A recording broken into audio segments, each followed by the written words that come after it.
Bonjour à tous et à toutes, soyez les bienvenus, chers frères et sœurs. Je vous invite à vous lever pour ce moment d'invocation. Nous commençons notre culte au nom du Père, du Fils et du Saint-Esprit.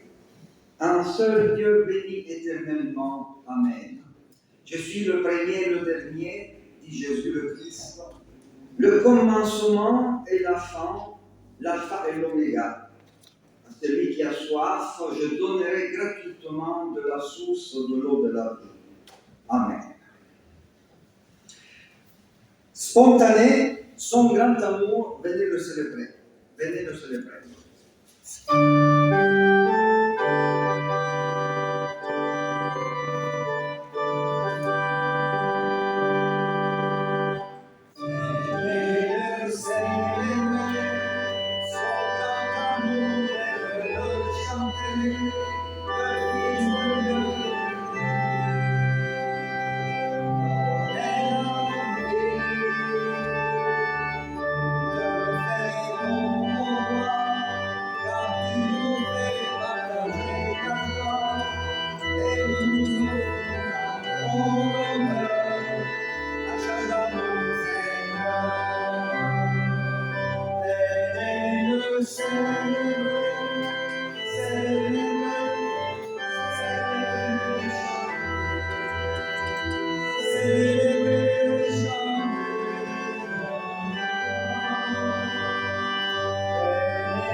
Je vous invite à prendre place.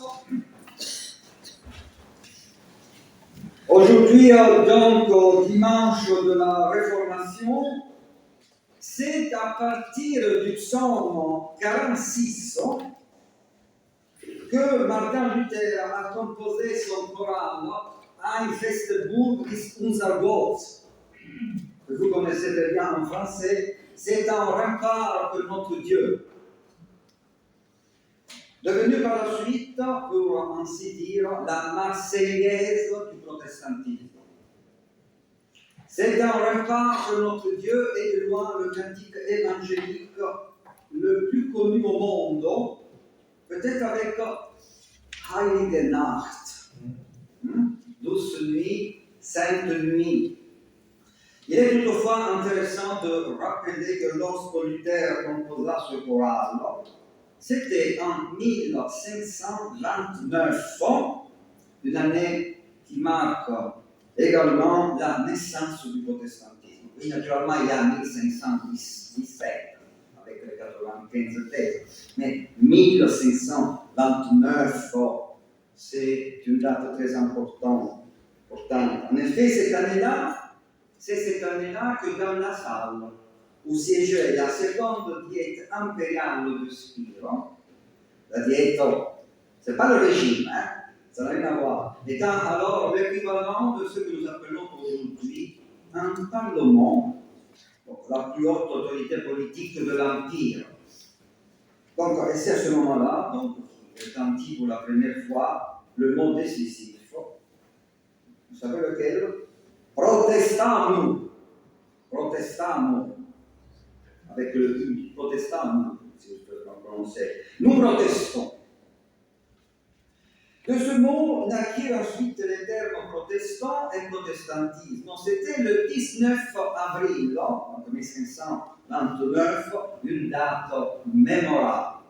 Il est bon de rappeler que dans le latin classique et aussi dans celui du XVIe siècle, le verbe protesto n'avait pas le sens premier de protester, il y a aujourd'hui dans le langage courant, mais signifiait plutôt déclarer publiquement, attester, témoigner. Et ce mot fut prononcé par 20 membres de la Diète, donc une petite minorité de l'Assemblée. ils n'hésitèrent pas à prendre publiquement position contre une décision de la Diète de Spire, imposant à chaque État membre de l'Empire d'effacer de ces territoires toute trace de la réforme, laquelle s'était pourtant établie pacifiquement. Voici en substance leur déclaration de ces 20 premiers protestants, ils n'étaient pas la majorité à Spire. Voici la déclaration, nous déclarons publiquement, donc protestants, que nous n'obéirons pas à la loi que cette diète veut nous imposer, à savoir proscrire les doctrines évangéliques qui se sont librement répandues dans nos territoires et que nous considérons comme chrétiennes et conformes à la parole de Dieu. Ainsi, de ce protestant naquit le protestantisme. Cette même année, 1529, Luther composa C'est un rempart que notre Dieu. Au 31-01, préparez, chauffez votre alléluia.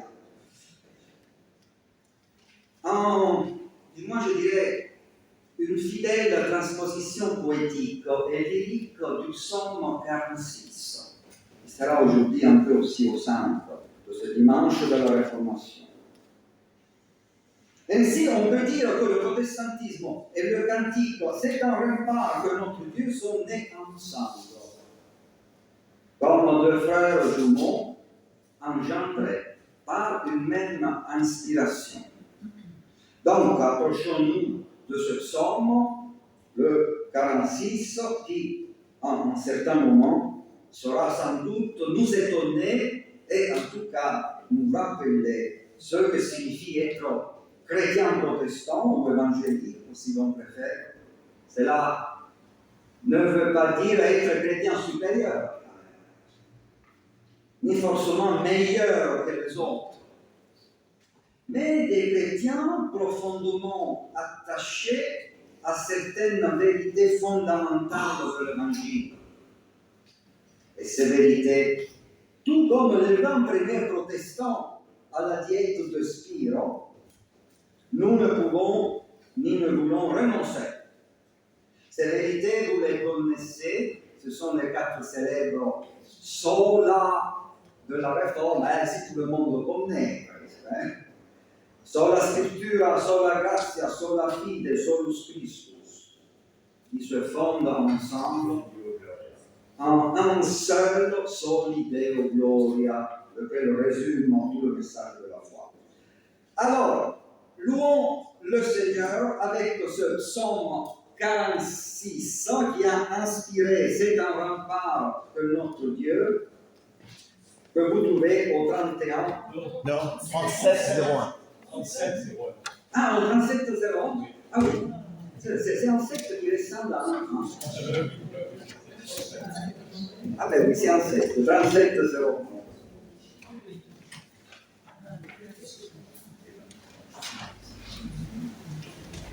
Alors, il me semble qu'il y a 4 strophes.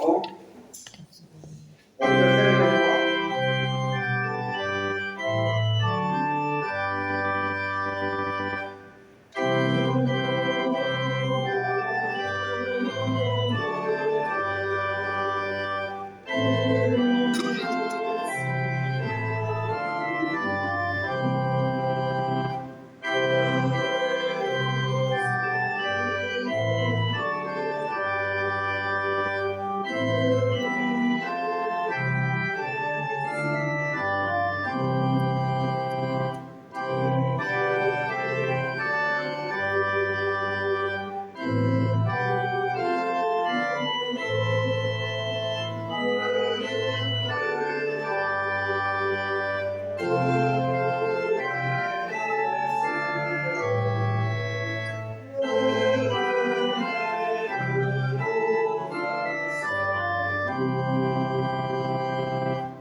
La petite image que vous avez reçue donc à l'entrée du temple, vous voyez cette rose, ce cœur.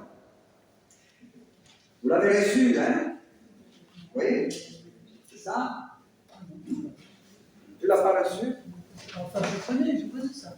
On connaît. J'ai pas vu ça aujourd'hui. Alors, la petite image que vous avez reçue n'est pas la publicité pour le film Sacré-Cœur de Jésus. Donc vous avez peut-être entendu parler, car il était interdit dans les salles de Marseille par le maire, et que peut-être par réaction, tout le monde veut maintenant aller le voir. Il passe d'ailleurs à 15h au cinéma de Glace. Oui, mais il y a un concert ici à 16h. Et à vous bosser. Alors, en réalité, ce que vous avez dans vos mains, il s'agit donc de la rose de Martin Luther, que je propose chaque année, le dimanche de la Réformation, pour en expliquer donc le sens. Et parce que c'est Luther lui-même qui a expliqué le sens de son sceau. La rose de Luther a été utilisée par le réformateur allemand comme tampon à côté de sa signature. Elle deviendra par la suite le logo des églises luthériennes. Voici ce qu'il en dit lui-même, Luther, le 8 juillet 1530, dans sa lettre envoyée à Lazare Spengler, réformateur de la ville allemande de Nuremberg. C'est Luther qui parle. Il explique son logo, son sceau. Grâce et paix en Jésus-Christ, cher Seigneur et amis, vous me dites que je vous ferai plaisir de vous aider en vous expliquant le sens de ce qu'on voit sur mon sceau.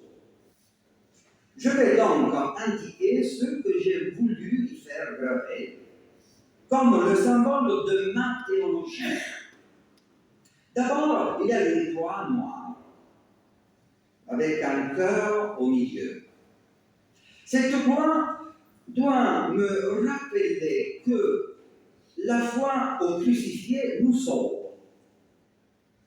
Qui croit en lui de toute son âme est justifié. Cette croix est noire pour indiquer la mortification, la douleur, la sincère repentance par laquelle le chrétien doit passer. Le cœur, néanmoins, conserve sa couleur naturelle, car la croix n'altère pas la nature du cœur. Elle ne tue pas, elle maintient en vie. Le juste vivra par la foi, c'est-à-dire par la foi crucifiée. Voici la raison pour laquelle le cœur est un vrai cœur rouge, un cœur humain. Le cœur est placé au milieu d'une rose blanche qui indique que la foi donne la consolation, la joie et la paix. La rose est blanche et non rouge, parce que ce n'est pas la joie et la paix du monde, mais celle des esprits. Le blanc est la couleur des esprits et des anges. La rose est dans un champ d'azur, pour montrer que cette joie dans l'esprit et dans la foi est un commencement de la joie céleste qui nous attend. Celle-ci y est déjà comprise, elle existe déjà en espoir et elle sera manifestée dans toute sa plénitude au dernier jour. Dans ce champ, vous y voyez aussi un cercle d'or. Il indique que la félicité dans le ciel durera éternellement et qu'elle est supérieure à toute autre joie, à tout autre bien, comme l'or est le plus précieux des métaux. Que Jésus-Christ, notre Seigneur, soit avec votre esprit de maintenant et à jamais. Martin, Luther.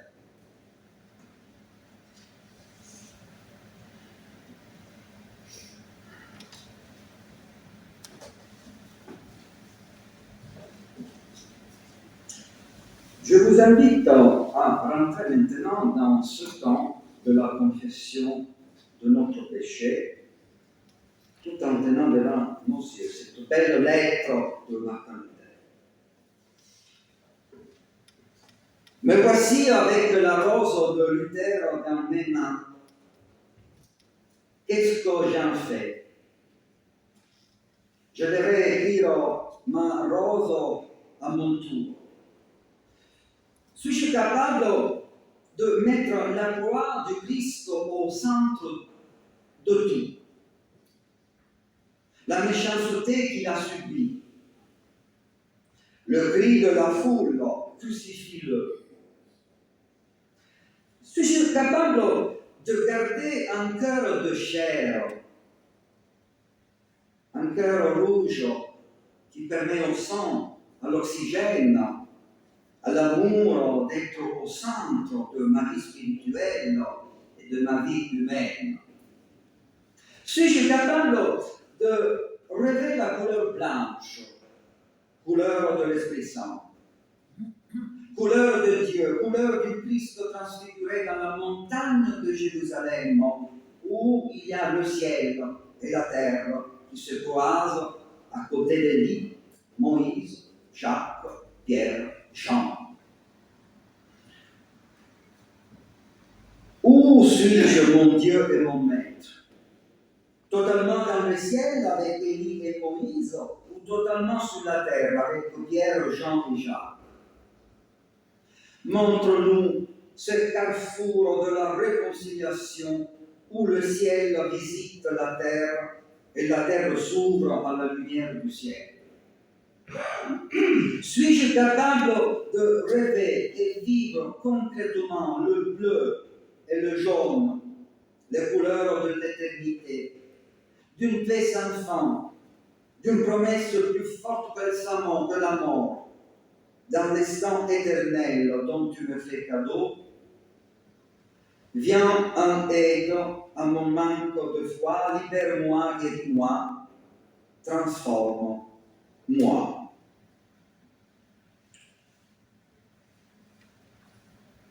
Ô Seigneur, pardonne, ô Seigneur, pardonne, resto assis.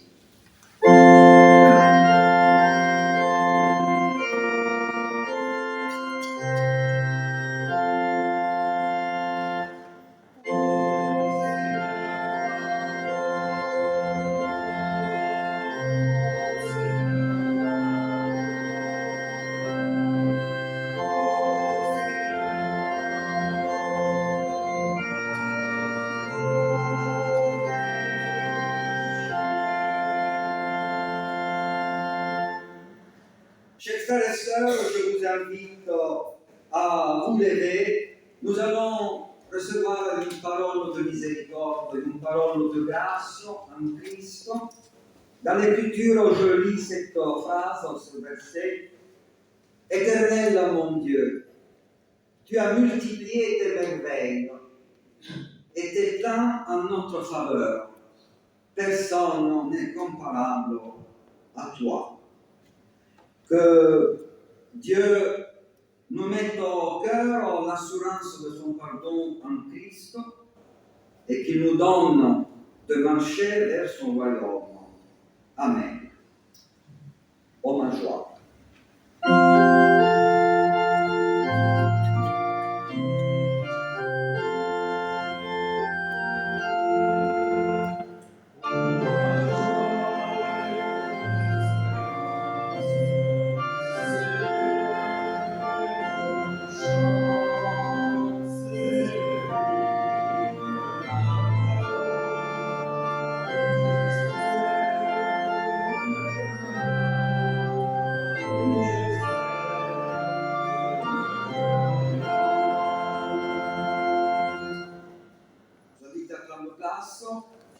Je voulais lire donc le psaume 64 comme prière de louange, nous ne l'avons pas fait, mais on pourra le faire maintenant.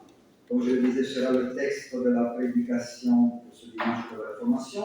Donc j'invite Séverine tout d'abord à venir ici et puis on le lira encore avec.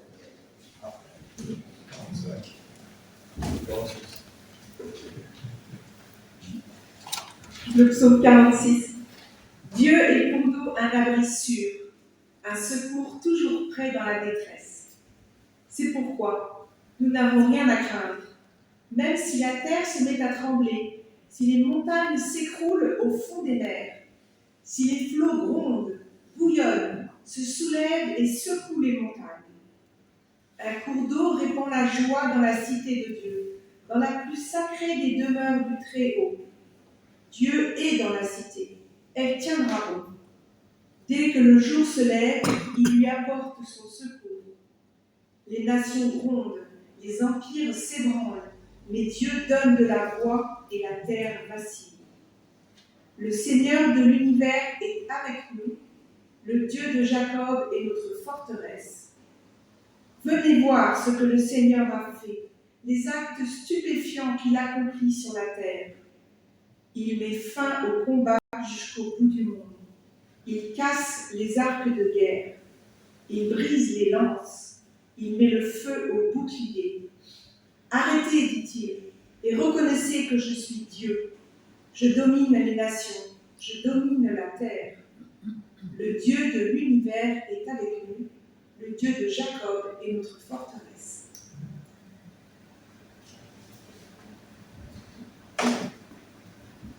Seigneur, nous allons nous mettre donc à l'écoute de l'Écriture, que cette Écriture devienne par la puissance de ton Saint-Esprit une vision pour nous, une parole qui guérit.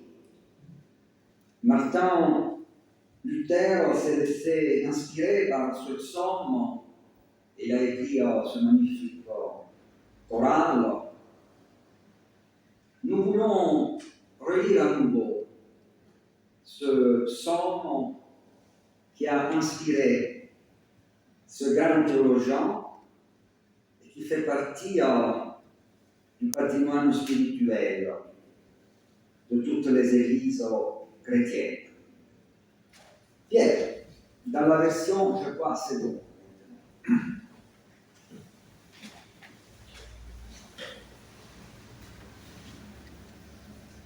Dieu est pour nous un refuge et un appui, un secours toujours présent dans la détresse.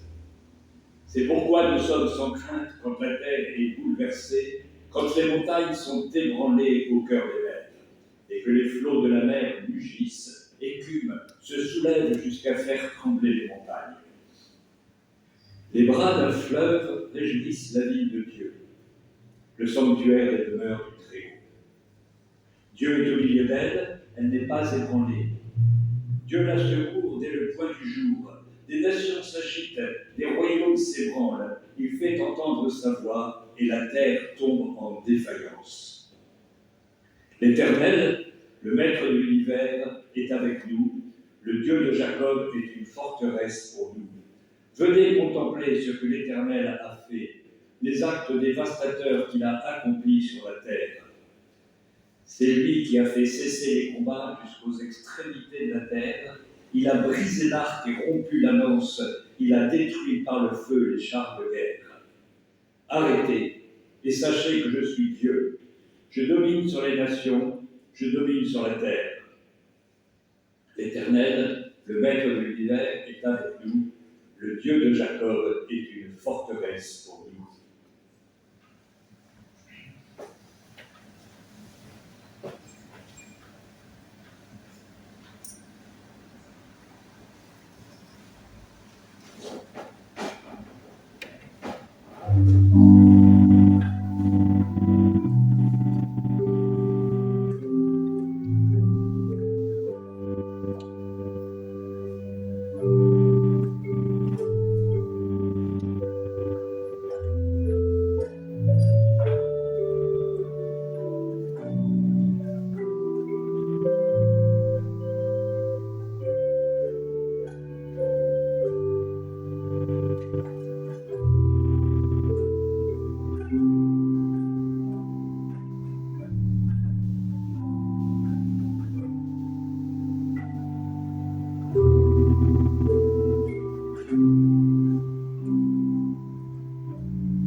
Je vais prendre une goutte d'eau, j'arrive tout de suite.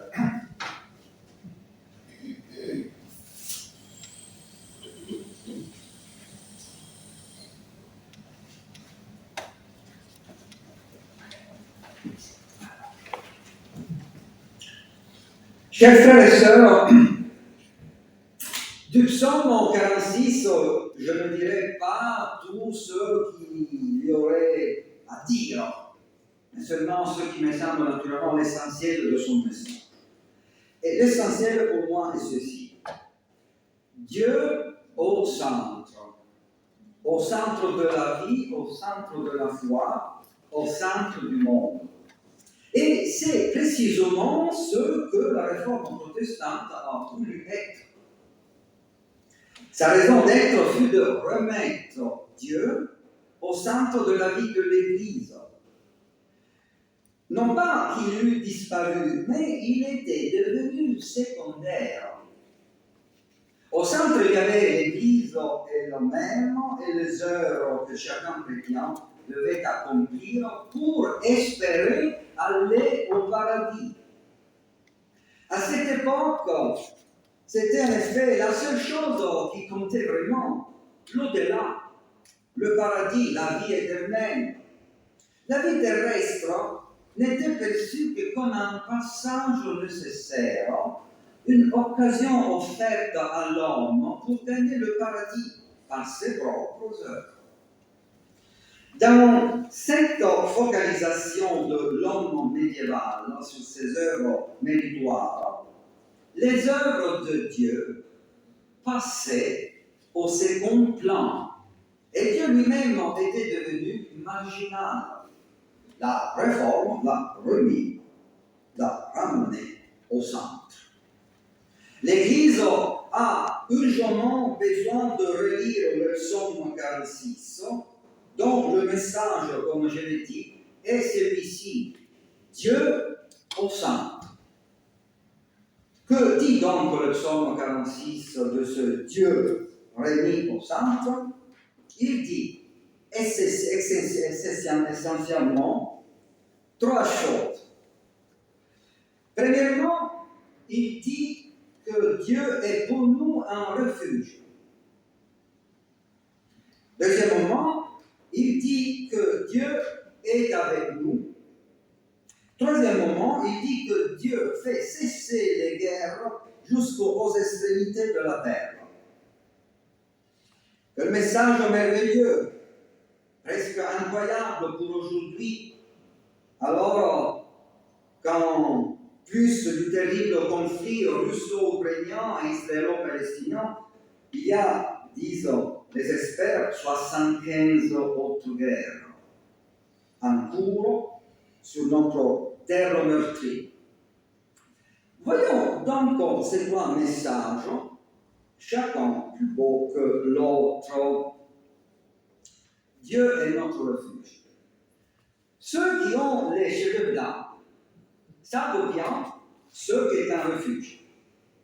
Bon, et qui sont nés un peu avant la Deuxième Guerre mondiale. Pendant la Seconde Guerre mondiale, s'ils vivaient dans l'une des nombreuses villes européennes bombardées, ils ont eux aussi cherché un refuge. Ces lieux souvent souterrains que les bombes ne parvenaient pas généralement à atteindre et où l'on se sentait en sécurité. En entendant la sirène qui annonçait la fin du bombardement. Dieu est pour nous un refuge, un appui, un secours toujours présent dans la détresse. C'est une image très claire. C'est un rempart de notre Dieu. Dieu est un rocher solide, une forteresse, une sécurité, un lieu où tu es à l'abri. Et pourquoi es-tu en sécurité? Parce que Dieu est proche de toi. Il t'accompagne, il t'accueille.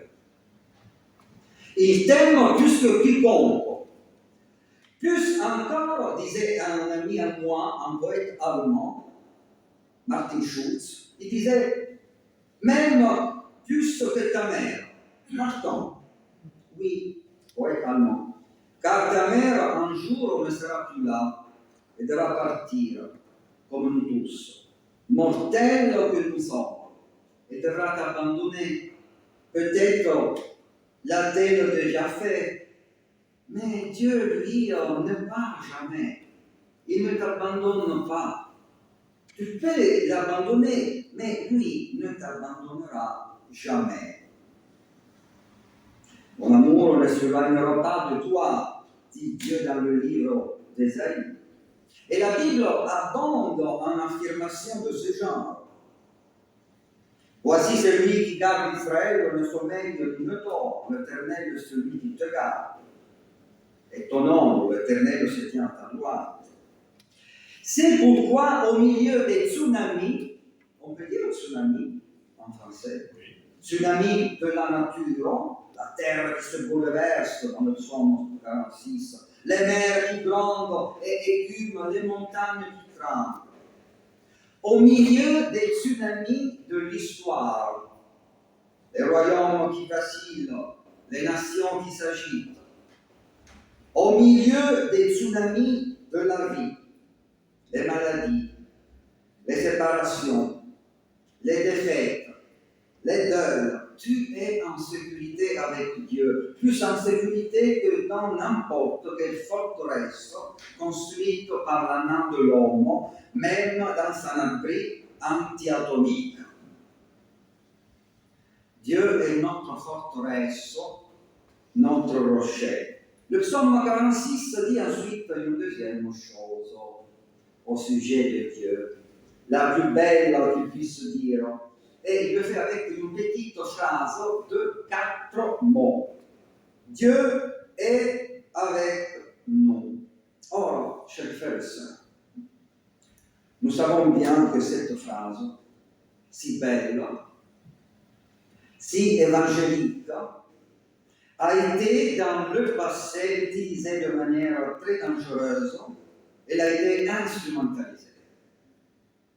J'ai rencontré un jour, c'est le Gott mit uns.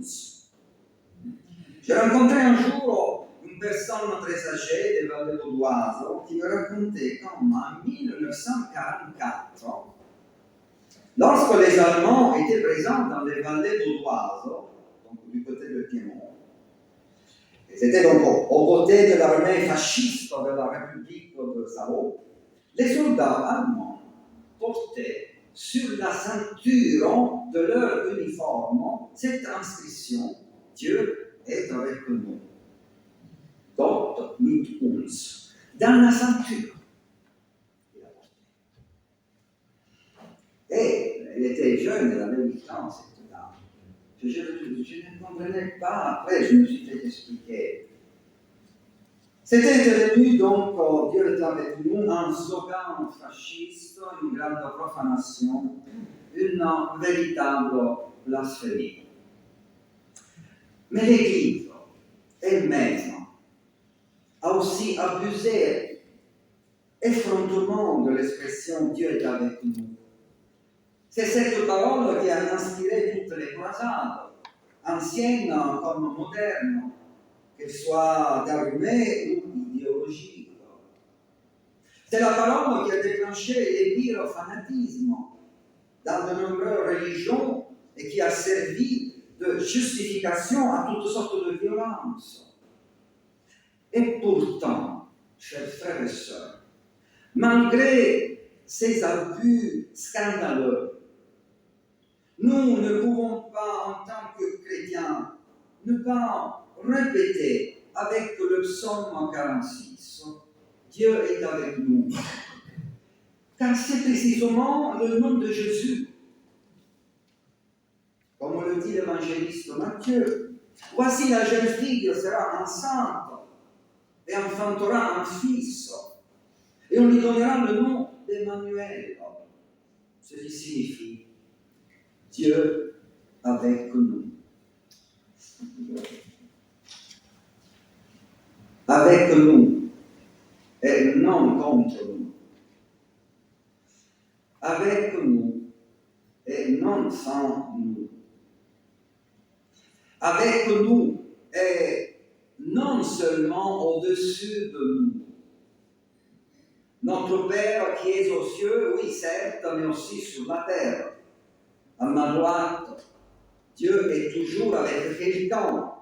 Et mon ami le poète allemand, il disait, il n'aime pas être seul. Il n'aime pas être seul, il disait. Ich mag nichts allein zu sein. Et si Dieu est avec nous, où habite-t-il alors? Il habite en Jésus. Jésus est le temple de Dieu sur la terre. C'est là que Dieu habite au milieu des hommes, des humains. Mais il n'habite pas seulement en Jésus.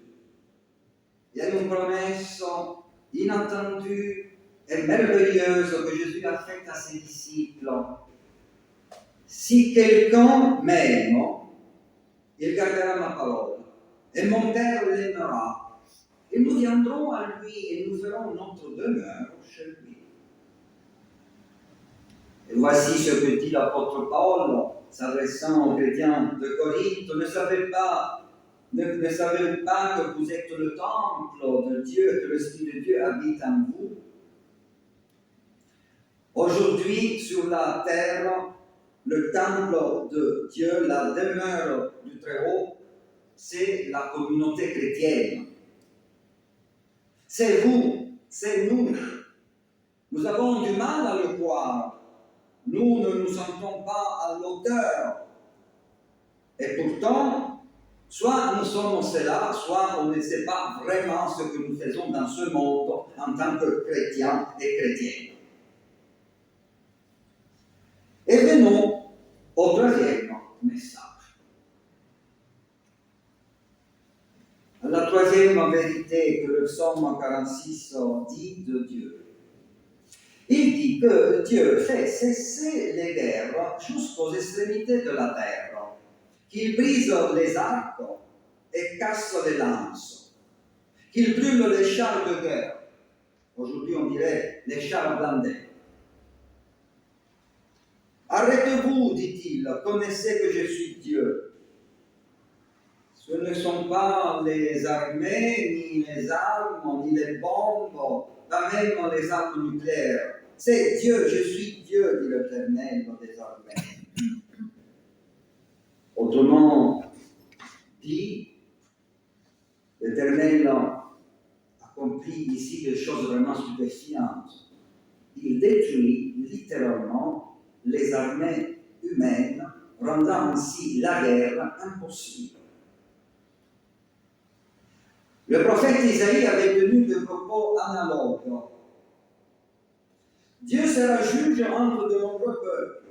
Ils forgeront de leurs épées des socs de charrues et de leurs lances des cerfs. Une nation ne lèvera plus d'épée contre une autre, et l'on n'apprendra plus la guerre, disait le prophète Isaïe. Mais Isaïe parle de l'avenir, en allusion au temps messianique, tandis que notre psaume 46 parle au présent. Le verbe hébreu est au présent. Il s'agit d'une œuvre stupéfiante que Dieu accomplit maintenant. Mais où Dieu accomplit-il donc cette œuvre, puisque nous voyons tout le contraire? Les guerres non seulement ne cessent pas, mais se multiplient. Dieu l'accomplit avec une grande patience dans le cœur des chrétiens. Ils sont souvent les premiers à ne pas croire que Dieu détruit réellement les armes dans leur cœur avant même qu'elles ne soient dans leurs mains. Dieu commence toujours par le cœur. Si les cœurs ne changent pas, rien ne changera. Et le monde restera toujours le même. Mais Dieu n'a pas encore réussi à changer le cœur des chrétiens sur ce point bien précis. En effet, où est l'Église qui a cru en Dieu qui brise les arcs et casse les lances, qui brûle les chars de guerre, ne bénit pas les armes mais les détruit? Ne vous semble-t-il pas que ce Dieu est le Dieu inconnu que le christianisme a en quelque sorte chassé de son imaginaire et de sa foi? Par ce geste symbolique de briser les arcs et de casser les lances, Dieu veut mettre l'humanité sur une nouvelle route, une route que l'humanité n'a jamais empruntée. Plus celle de Caïn,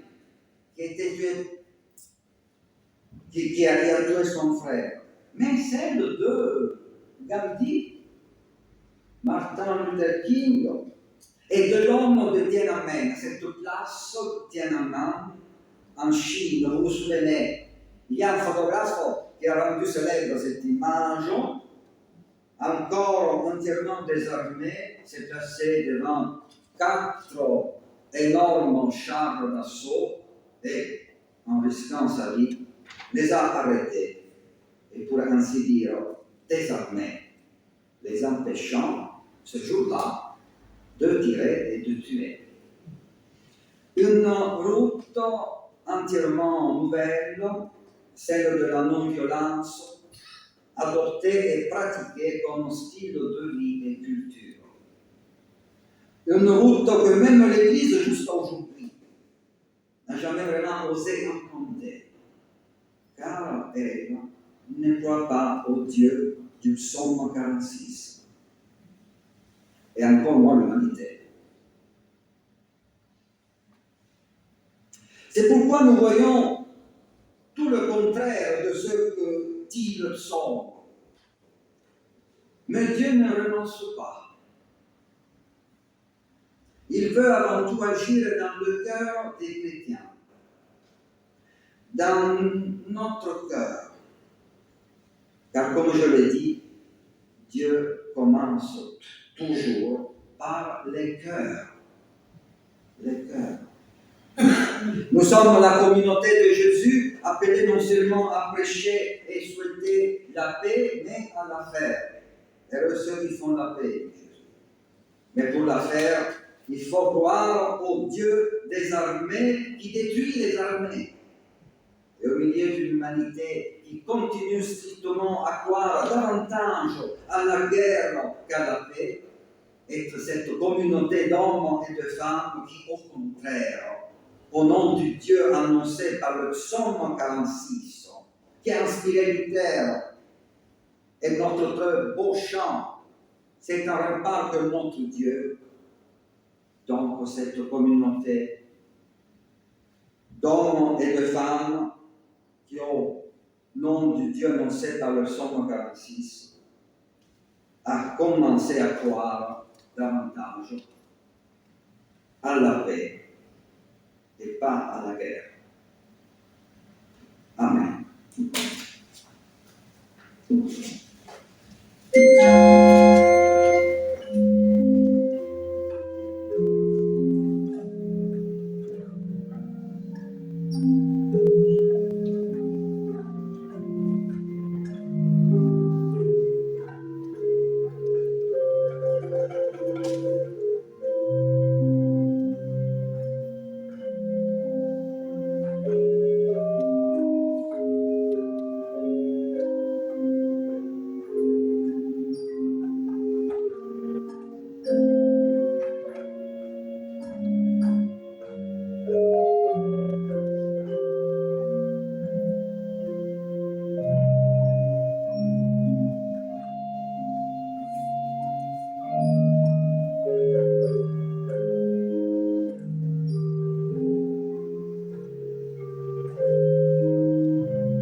vous invite à prendre le cantique 41-26.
Au nom du Conseil presbytéral, bonjour et bienvenue à tous. Je vais essayer d'être assez exhaustif, même si beaucoup de choses se présentent à nous pour les jours qui viennent. Tout d'abord, cet après-midi, à 16h, à la chapelle Victoria, vous pouvez la retrouver sur un petit flyer qui est à la sortie. Donc, un concert avec le chœur des Turettes sur Loup, dirigé par Jacques Maes, et avec comme invité les Ashdown Singers, qui viennent du Sussex. Donc cet après-midi, dès 16h, profitez de la journée pour avoir un bon concert. Jeudi prochain, le 6, nous avons un conseil presbytéral. Ce sera l'occasion notamment de rencontrer un artiste, Paul Bardet, qui nous propose une petite décoration des fenêtres de la chapelle que nous allons donc étudier, entre autres choses, jeudi à la salle Argès. Le samedi 8, nous aurons également un concert théâtre, quelque chose de relativement original. Vous pourrez trouver le flyer également à la sortie. Vol au-dessus du volcan. C'est au sujet de Saint-Exupéry, les correspondances entre Antoine et Consuelo. Le dimanche 9, nous aurons un culte à 10h avec une animation particulière pour Porte ouverte. Tu veux dire un petit mot peut-être rapidement, Robert, s'il te plaît?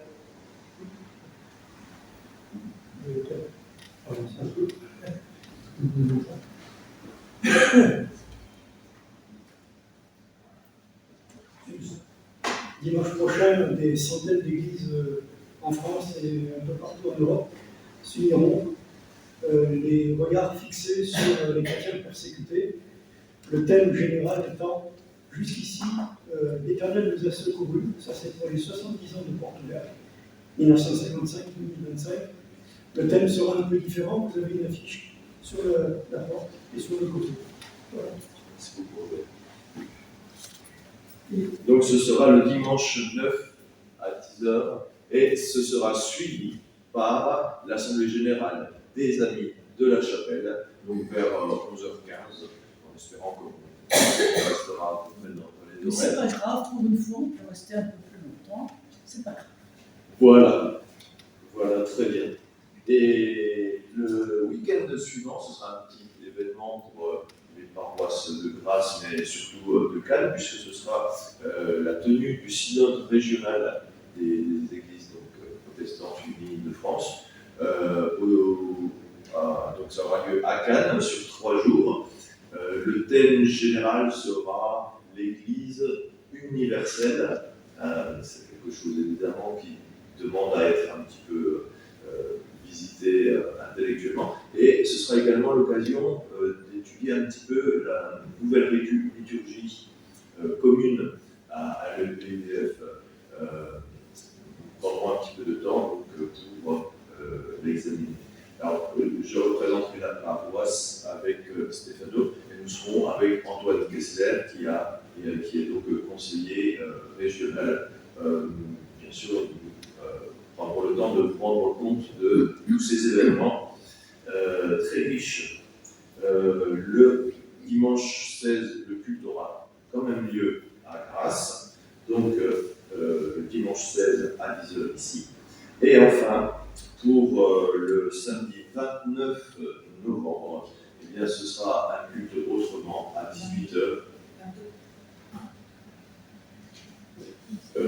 Oh pardon, 22, j'ai sauté une ligne, merci. Merci Séverine. Je me sers toujours du bulletin, donc, qui est très clair, mais qu'il faut lire correctement quand même. Donc le samedi 22. Mais par contre, le samedi 29, ce sera à nouveau donc, à 18h. Donc attention, ce mois-ci, il y aura samedi 22 le culte autrement, et le samedi 29 également. Donc attention, dimanche matin pour ces temps-là. Les repas 4 par 4 ont repris, alors j'imagine qu'il y a beaucoup d'effervescence et que ça se remet en place pour cette deuxième vague. Et enfin, vous verrez à la sortie de la chapelle, donc entre autres les flyers que je vous ai présentés, des livres qui sont en vente, qui sont les restes de la bibliothèque de Christian Fischer, qui en a fait don à l'église, et que vous pouvez acheter ici pour quelques euros au profit de l'entraide d'Antibes. Et nous saluons nos frères d'Antibes qui ont fait le déplacement exceptionnel pour voir cela. D'autres annonces? Le samedi 29, ce sera aussi le dernier week-end avant l'Avent, le premier dimanche de l'Avent. Et donc, c'est traditionnellement le week-end où on distribue les couronnes de l'Avent que vous aurez d'ici là commandées, bien sûr, auprès de Bois ou par mail auprès d'Annette ou de. Ouais, c'est ça. 20 € la couronne, et vous savez, les magnifiques couronnes de l'Avent qui sont fabriquées à Vence. En fait, nous faisons comme Airbus. Nous avons 2 usines qui produisent le même produit. Il y a une usine à Vence et une usine au Bar-sur-Loup. Et tout ça, ce sont des couronnes de l'Avent de Vence. Donc, pensez à les commander.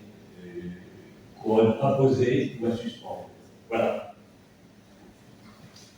D'autres annonces? Bien, alors c'est le moment de l'offrande, qu'elle soit joyeuse et généreuse pour la subsistance de notre Église, pour la gloire du Seigneur.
de cette table de la scène,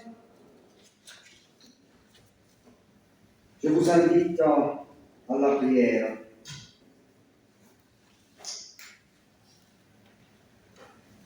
C'est notre joie de te célébrer, ô Dieu notre Père, pour ce monde que tu as créé si beau et que tu gardes à travers ces douleurs jusqu'au jour où, selon ta promesse, viendra ton royaume. C'est notre joie de te célébrer pour ton Fils, Jésus-Christ, notre Seigneur, né de notre chair baptisé, tenté, transfiguré, condamné, crucifié, ressuscité d'entre les morts, élevé dans la gloire. C'est notre joie de te célébrer pour ton souffle de vie, l'esprit d'adoption qui nous apprend à te dire Père, qui exorcise nos peurs et illumine notre foi. Aussi avec les cieux et la terre, avec la multitude de ton peuple, de tout temps et de tout lieu, nous célébrons ton nom et nous chantons ta gloire. Il y a un chant spontané que peut-être nous pouvons chanter. 100, 100, 100. Ouais. Ouais. 100, 100, 100.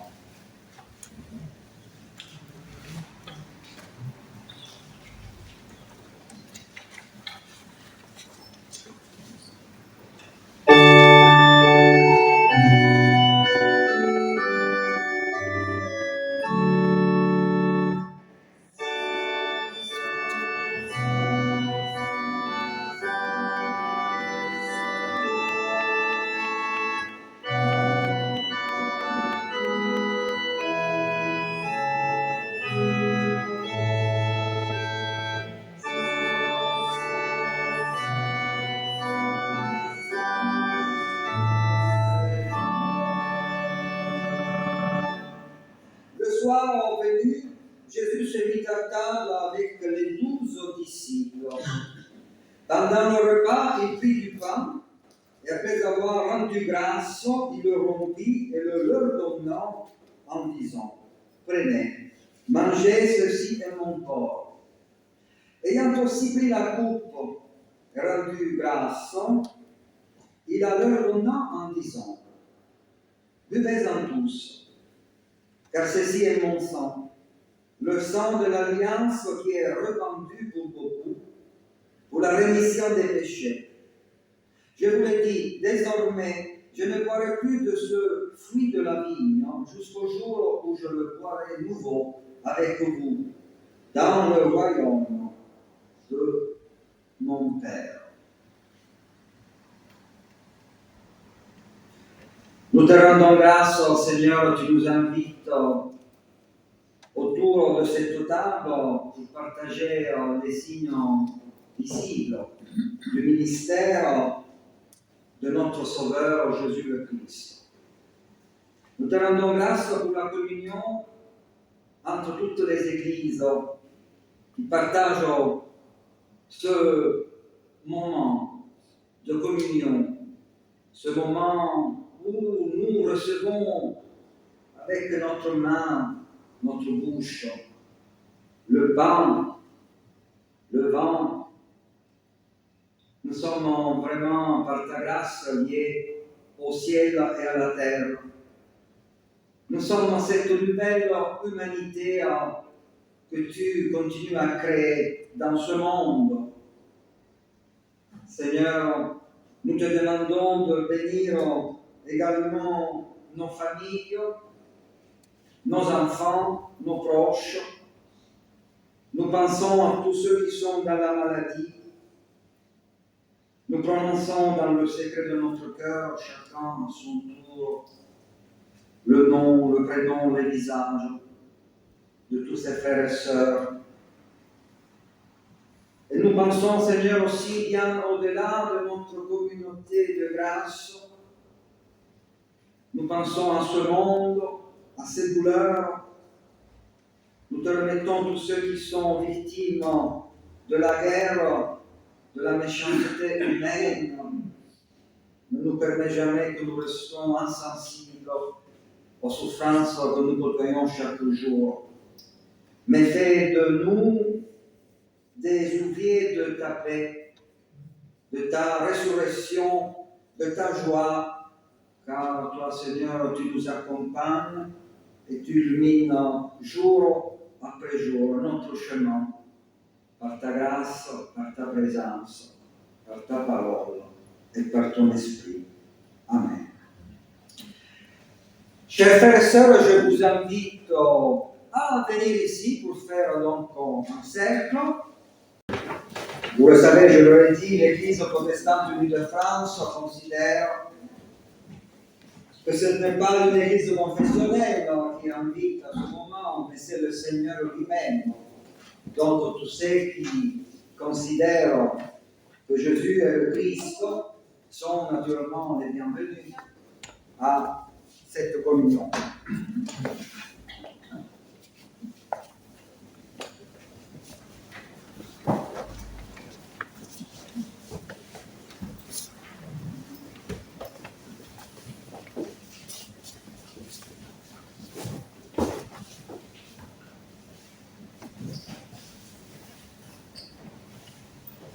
Le pain que nous partageons est communion au corps de Jésus-Christ. Et la coupe de l'alliance pour laquelle nous rendons grâce est communion au sang de Jésus-Christ. Sois dans l'allégresse, peuple du Seigneur, le Seigneur nous accueille, le Christ est ressuscité, il nous envoie dans le monde.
Seigneur, nous te rendons grâce pour la force et la joie de cette communion au corps et au sang du Christ, pour sa présence en nous et avec nous chaque jour.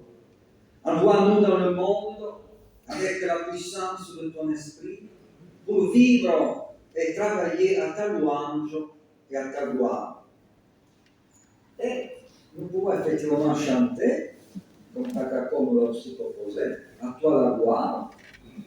Et merci Takako pour ton accompagnement.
Vous suivez donc votre route dans le Christ, Jésus le Seigneur, tel que vous l'avez reçu. Soyez enracinés et fondés en lui, affermis dans la foi et débordants de reconnaissance.